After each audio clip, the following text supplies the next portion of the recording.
Greetings, my friends. Namaste to all of you. We are exploring in this series of videos the different Yogagrantha-s of Yogacharya Śrī T Krishnamacharya, and today is the third video, and we are going to talk about two publications which are not really very big but are very significant. One of them is called the Dhyānamālika and one of them is called the Yogāñjalisāram. Both of these Yogacharya Krishnamacharya wrote in the 1960s. Both of them are in the form of poetry, and it's very beautiful even to just listen to it and chant it. It's so melodic and so rhythmic in its delivery that even just chanting it is feeling so good. However, he not only uses this melody, that was his greatness, he also put in very rich content in these two publications. The Dhyānamālika is a poem that is fully focused on meditation from the perspective of yoga and from the perspective of the Visishtadvaita tradition that Yogacharya Śrī T Krishnamacharya belongs to. He combines these two approaches because that is what he practiced, and that is what he presents in this beautiful text called the Dhyānamālika. In the beginning parts of this text, he talks about the yamas and niyamas for dhyanam. He talks about the preparatory practices in terms of asana and pranayama for dhyanam.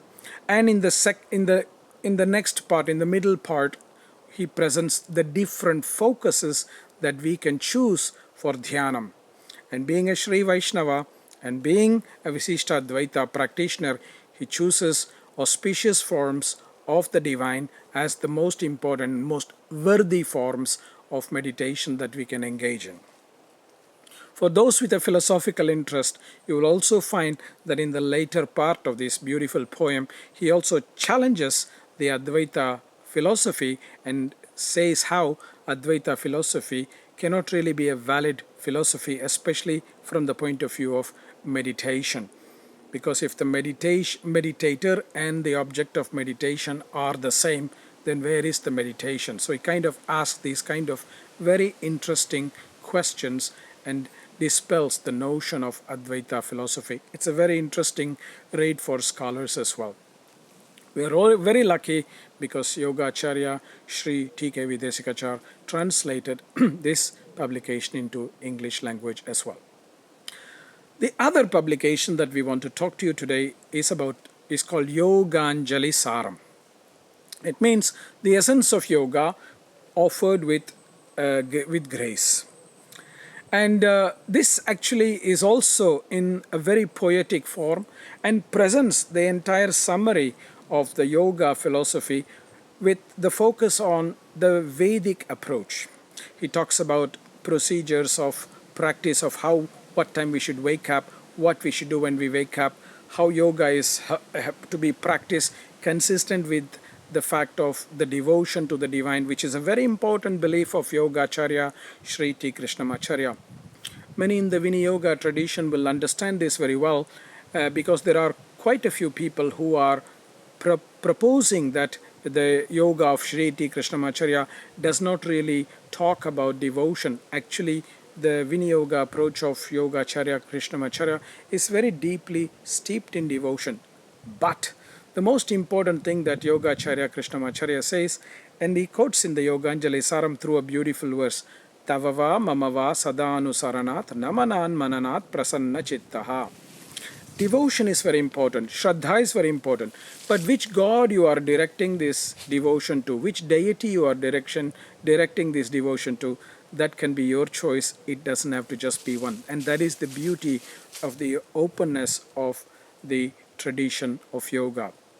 So Yogāñjalisāram is about the essence of yoga, and it's also a brilliant poem with a beautiful metric in Anushtup Chandas, and it delivers very rich content, and we are very fortunate that again Yogacharya Śrī T Desikachar has translated this into English language. So these two, my dear friends, are today's topic of the important books of Yogacharya Śrī T Krishnamacharya. Namaste, my dear friends.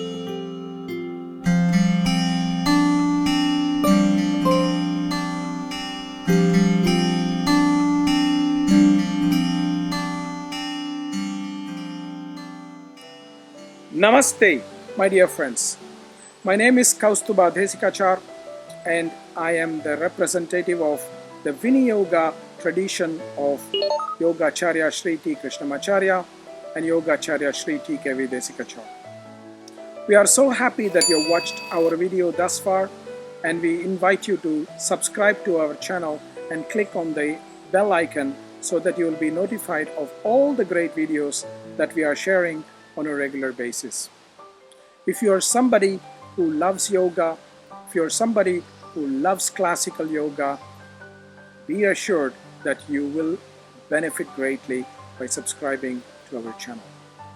So thank you for your support, and your support means a lot to us because it means that we can continue to offer such great videos in the future. Namaste, my dear.